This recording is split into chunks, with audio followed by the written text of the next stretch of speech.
بسم اللہ الرحمن الرحیم نحمدہ ونصلی ونسلم علی رسولہ الکریم اما بعد۔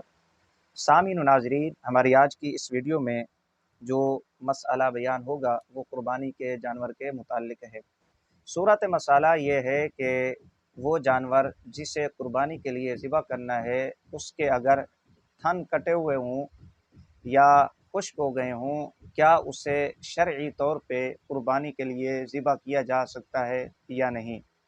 شرعاً قربانی کے لیے ذبح کرنا اسے ٹھیک ہے یا نہیں؟ سامعین و ناظرین، اس بارے میں تفصیل یہ ہے، فتاوی ہندیہ کے اندر موجود ہے کہ وہ جانور جسے قربانی کے لیے ذبح کرنا ہے اس کے اگر تمام تھن کٹے ہوئے ہوں یا خشک ہو گئے ہوں، یا بکری کا ایک تھن کٹا ہوا ہو یا خشک ہو گیا ہو، یا گائے بھینس اونٹنی کے دو تھن کٹے ہوئے ہوں یا خشک ہو گئے ہوں،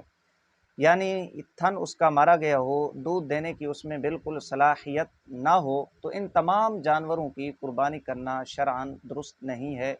جائز نہیں ہے، اسے قربانی کے لیے ذبح نہیں کیا جا سکتا۔